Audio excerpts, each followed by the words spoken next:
স্বাধীনতার ঠিক পরের কয়েকটা বছর। একদিকে ছিল বিশাল আশা আর অন্যদিকে স্বপ্নভঙ্গের এক করুণ ইতিহাস। চলুন আজ আমরা বাংলাদেশের ইতিহাসের সেই জটিল সময়টাতেই একটু ডুব দেই। এক রক্তক্ষয়ী যুদ্ধের পর একটা দেশ তো জন্ম নিল, কিন্তু তার আসল লড়াইটা তো কেবল শুরু হচ্ছিল। যে সময়টায় ছিল অপার সম্ভাবনা, সেটাই কিভাবে এত দ্রুত একটা গভীর সংকটে ডুবে গেল। আজকের আলোচনায় আমরা সেটাই দেখব। তো গল্পটা শুরু হচ্ছে ১৯৭২ সাল থেকে। জাতির পিতা শেখ মুজিবুর রহমান পাকিস্তানের কারাগার থেকে দেশে ফিরে এসেছেন। ভাবুন একবার, তার কাঁধে তখন কি বিশাল এক দায়িত্ব। যুদ্ধবিধ্বস্ত একটা দেশকে একেবারে শূন্য থেকে গড়ে তুলতে হবে।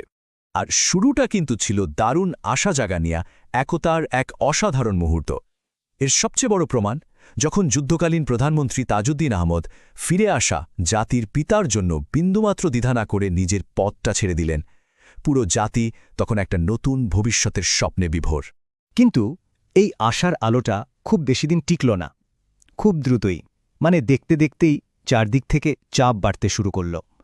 আর ঐক্যের সেই দেয়ালে ফাটলটাও স্পষ্ট হতে থাকল। একটা শান্তিপূর্ণ সমৃদ্ধ দেশের যে স্বপ্নটা ছিল, সেটা প্রায় শুরুতেই বড় একটা ধাক্কা খেল। সমস্যা ছিল বহুমুখী। একদিকে দেখুন, দেশের অর্থনীতি পুরোপুরি বিধ্বস্ত। অন্যদিকে দলের ভেতরেই শুরু হয়েছে কোন্দল, আর এর সাথে যোগ হল এক সহিংস বামপন্থী বিদ্রোহ। আসলে এই যে সংঘাতের কথা বলছি, এটা ছিল বেশ জটিল, বহুমাত্রিক। একদিকে ছিল সরকার আর তাদের গড়া রক্ষী বাহিনী, যাদের মূল লক্ষ্য ছিল যে কোনো মূল্যে ক্ষমতা ধরে রাখা। আর তাদের বিপরীতে ছিল জাসেদের মতো বিপ্লবী দলগুলো। তাদের লক্ষ্য ছিল একদম ভিন্ন, সশস্ত্র সংগ্রামের মাধ্যমে একটা সমাজতান্ত্রিক রাষ্ট্র প্রতিষ্ঠা করা। আর এর জন্য যে মূল্য দিতে হয়েছে তা ছিল ভয়াবহ। সব পক্ষ মিলিয়ে হাজার হাজার রাজনৈতিক কর্মী, এমনকি সাধারণ মানুষও প্রাণ হারিয়েছিল। পরিস্থিতি এতটাই নিয়ন্ত্রণের বাইরে চলে গিয়েছিল যে ১৯৭৪ সালের ডিসেম্বরে সরকার জরুরি অবস্থা জারি করতে বাধ্য হয়। বাইরে যখন এই অবস্থা, তখন সরকারের ভেতরটাও কিন্তু ঠিক ছিল না। ক্ষমতাসীন দলের ভেতরের কোন্দল আর বিভেদ, বলতে পারেন উই পোকার মতো, সরকারটাকে ভেতর থেকে দুর্বল করে দিচ্ছিল। আর এর ফলে দেশটা আরও বড় বিপদের দিকে এগিয়ে যাচ্ছিল। এই সব রাজনৈতিক আর অর্থনৈতিক সংকট সব মিলেমিশে একটা চরম অবস্থায় পৌঁছাল, আর জন্ম দিল এমন এক ভয়াবহ ট্র্যাজেডির, যা ওই সময়টাকে ইতিহাসের পাতায় চিরদিনের জন্য গেঁথে দিয়েছে। হ্যাঁ, আমি বলছি ১৯৭৪ সালের সেই ভয়াবহ দুর্ভিক্ষের কথা। ড নাওমি হোসেনের মতো গবেষকরা দেখিয়েছেন, এই দুর্ভিক্ষ কিন্তু শুধু খাবারের অভাবে হয়নি। না, এটা ছিল অনেকগুলো কারণের এক মারাত্মক মিশ্রণ, বা বলা যেতে পারে একটা ককটেল। একদিকে ভয়াবহ বন্যা, তার সাথে দুর্নীতি, আন্তর্জাতিক রাজনীতির খেলা আর দুর্বল প্রশাসন, সবকিছু একসাথে। যাকে বলে একটা পারফেক্ট স্টর্ম। ভাবুন, একদিকে বন্যায় সব ফসল ভেসে গেল, অন্যদিকে অসাধু ব্যবসায়ীরা চাল মজুত করে দাম বাড়িয়ে দিল আকাশ ছোঁয়া। আর এর সাথে যোগ করুন একটা দুর্বল প্রশাসন, যারা পরিস্থিতি সামাল দিতে বলতে গেলে পুরোপুরি ব্যর্থ হয়েছিল। পরিস্থিতিটাকে আরও জটিল করে তুলেছিল আন্তর্জাতিক রাজনীতি। এটা বেশ অবাক করার মতো, কিন্তু মার্কিন স্টেট ডিপার্টমেন্টের ফাঁস হওয়া নথি থেকে জানা যায়, তারা তখন খাদ্যকে একটা রাজনৈতিক অস্ত্র হিসাবে ব্যবহার করেছিল। কেন? কারণ বাংলাদেশ কিউবার কাছে পাট বিক্রি করেছিল, আর সেই অপরাধে শাস্তি দিতেই তারা খাদ্য সাহায্য পাঠাতে ইচ্ছে করে দেরি করেছিল। আর এর পরিণতি ছিল কল্পনাতীত। দুর্ভিক্ষ এবং এর পরবর্তী প্রভাবে প্রায় ১.৫ মিলিয়ন, অর্থাৎ ১৫ লক্ষ মানুষ মারা গিয়েছিল। একটা সদ্যজাত দেশের জন্য এটা যে কি বিশাল এক ধাক্কা ছিল, তা বলার অপেক্ষা রাখে না। তো এত বড় একটা সংকট, দেশ জুড়েই অস্থিরতা, এর মুখে সরকার কি করল? তাদের প্রতিক্রিয়া ছিল একেবারে অপ্রত্যাশিত।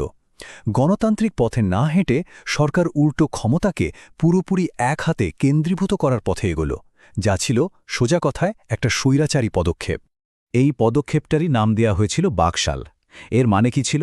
মানে হল, দেশের অন্য সব রাজনৈতিক দল নিষিদ্ধ, থাকবে শুধু একটাই দল। আর এভাবেই বাংলাদেশকে একটা একদলীয় রাষ্ট্রে পরিণত করা হলো। বহুদলীয় গণতন্ত্রের যে স্বপ্নটা ছিল, সেটা ওখানেই একরকম শেষ হয়ে গেল। এই টাইমলাইনটা একবার দেখুন, তাহলেই বোঝা যাবে সবকিছু কত দ্রুত ঘটেছিল। ৭৪ ডিসেম্বরে জরুরি অবস্থা জারি হল। পরের মাসেই জানুয়ারিতে সংবিধান বদলে একদলীয় শাসনের রাস্তা পরিষ্কার করা হল। ফেব্রুয়ারিতে আনুষ্ঠানিকভাবে বাকশাল তৈরি হল। আর তার মাত্র কয়েক মাস পর আগস্টের ১৫ তারিখে ঘটে গেল ইতিহাসের সে কলঙ্কজনক অধ্যায়টি। শেখ মুজিবুর রহমানকে সপরিবারে হত্যা করা হল। কিন্তু ১৯৭৫ সালের সেই ট্র্যাজেডির মাধ্যমেই কিন্তু গল্পের শেষ নয়, বরং ওটা এমন এক জটিল উত্তরাধিকার বা লেগেসি রেখে গেছে যার ভালো আর মন্দ দুটো দিকই কিন্তু আজকের বাংলাদেশকে এখনও প্রভাবিত করে। এই সময়টা থেকে আমরা দুটো একদম বিপরীত জিনিস পেয়েছি। একদিকে তৈরি হয়েছে একটা দায়মুক্তির সংস্কৃতি, যেখানে রাষ্ট্রীয় বাহিনীগুলোর দ্বারা ঘটা সহিংসতার কোনো বিচার হয় না। আর ঠিক তার উল্টো দিকে ৭৪-এর সেই ভয়াবহ দুর্ভিক্ষের অভিজ্ঞতা আমাদের একটা খুব গুরুত্বপূর্ণ শিক্ষাও দিয়েছে। ব্যাপারটা একটু বুঝিয়ে বলি। একদিকে রক্ষী বাহিনীর মতো নিরাপত্তা বাহিনীর নানা কর্মকাণ্ড এক ধরনের বিচারহীনতার সংস্কৃতি তৈরি করে, যা পরেও নানা সময়ে ফিরে এসেছে। কিন্তু অন্যদিকে ৭৪-এর সেই ভয়ঙ্কর স্মৃতি শাসকদের একটা জিনিস খুব ভালো করে শিখিয়ে দিয়েছিল, আর তা হল জনগণকে অভুক্ত রেখে ক্ষমতায় থাকা যায় না। আর এই শিক্ষা থেকেই কিন্তু পরবর্তীতে দুর্ভিক্ষ ঠেকানোর জন্য যুগান্তকারী সব নীতি নেওয়া হয়েছিল। শেষ পর্যন্ত ১৯৭২ থেকে ৭৫ এই সময়টা বাংলাদেশের ইতিহাসে একই সাথে আশা, ট্র্যাজেডি আর শিক্ষার এক অত্যন্ত জটিল অধ্যায়। আর এখানে প্রশ্নটা থেকে যায়, একটা জাতি তার জন্মের গৌরময় গল্পের সাথে এমন মর্মান্তিক একটা উত্তরাধিকারকে কিভাবে মেলাবে, কিভাবে এক সুতোয় গাঁথবে? এই প্রশ্নের উত্তর বাংলাদেশ হয়তো আজও খুঁজে চলেছে।